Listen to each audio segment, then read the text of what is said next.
Yep, Adirondack Native Historic Preservation. We're still here at Blind Rock, and we're preparing to do our documentary. Going back all the way to 1874, Austin Wells Holden, a well-known doctor and apparently aspiring historian, published his work regarding the town of Queensbury in 1874, and at the time Holden was a medical doctor and it appears at least as an aspiring historian. Given for the time period, men like Holden were not only well educated but well off as well. Their opinions mattered, what they believed mattered, who they interconnected with mattered, and probably the list goes on and on. Holden's book begins its awful, tranquil, but calamitous historic depiction of Blind Rock located in Warren County in the town of Queensbury, New York. According to Holden, once again a medical doctor at the time, the rocks was known by the oldest citizens of the region, along with the stories of Native Indian brutality carried on and near it. The way Holden portrayed Native Indians as all savages at the time was more than acceptable. It was commonplace among the educated and the elite.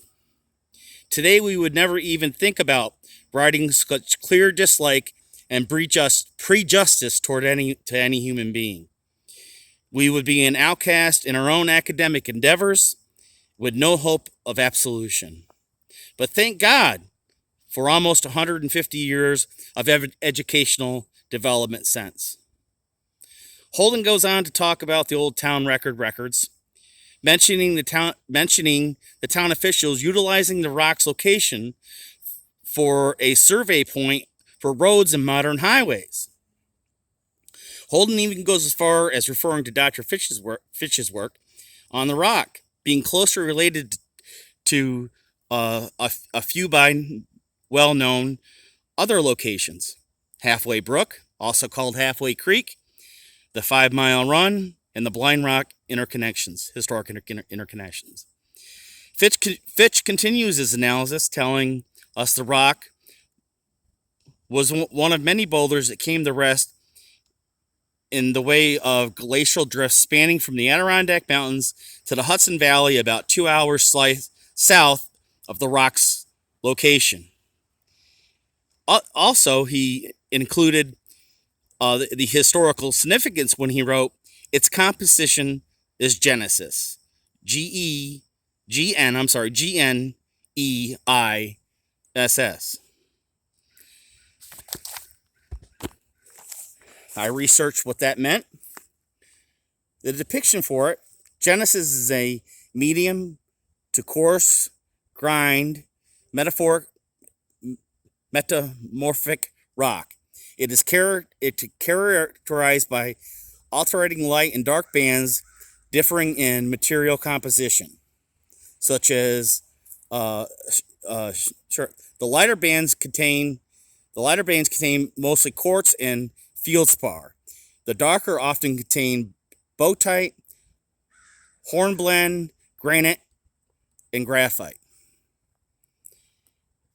Holden and Fitch go on to tell us precisely where Blind Rock was located in 1874. It was situated a yard or two from the route of the old military highway or road leading from Fort Edward to Fort William Henry, and about 25 rods east of the present Plank Road to Caldwell or Lake George, on the farm owned by William Miller, and 2.5 miles north of the city of Glens Falls, the modern city of Glens Falls. First, we need to know what the 18th century measurement for rod was.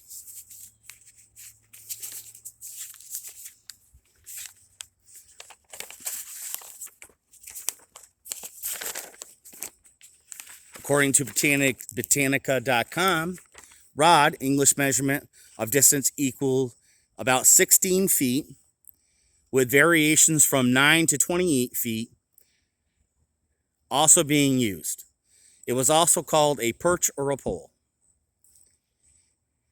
Fred Anderson writes 3 different chapters regarding not Blind Rock specifically, but he talks about the old military road and path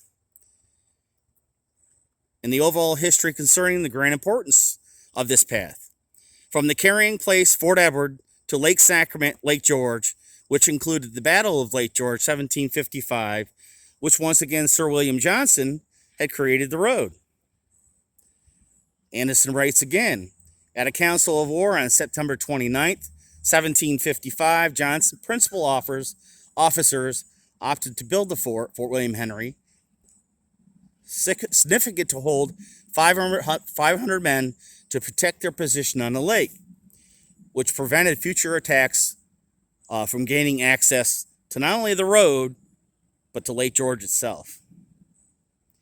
Anderson wrote in Chapter 19, Fort William Henry, if Montcalm succeeded in seizing Fort William Henry, after all, he would have not only had a fort from which he launched further operations from, but a splendid road to use in transporting siege guns against Fort Edward. Anderson goes on. After the siege of Fort William Henry was over, during the survivors' march to Fort Edward, they began to bring under French escort to Halfway Brook and handed over to the British Guard. Obviously, if they passed over Halfway Brook, which is about a mile from here on Route 9, which is right up where I'm at. This is Blind Rock Road, and Route 9 is right up here, and it goes south and north, and Halfway Brook is about a mile down on the left, which spans from east to west, and actually goes into Fort Anne. Benjamin Franklin da Costa wrote about Blind Rock in these words. Blind Rock original location, one of the boulders, which are numerous in the region, lies about halfway up the first hill we reach in passing Lake George, about 2.5 miles from this village, which would be Glens Falls. 20 rods east of the Plank Road, Route 9 was also called the Plank Road at one time, and was upon the margin of the old highway, which at the place was on the same spot as the military road. So obviously the military road and the Plank Road were considered one by older residents, and Blind Rock was associated not at our present location, but up on Route 9 or the old military road, and not here on Blind Rock Road, which we are at this present time.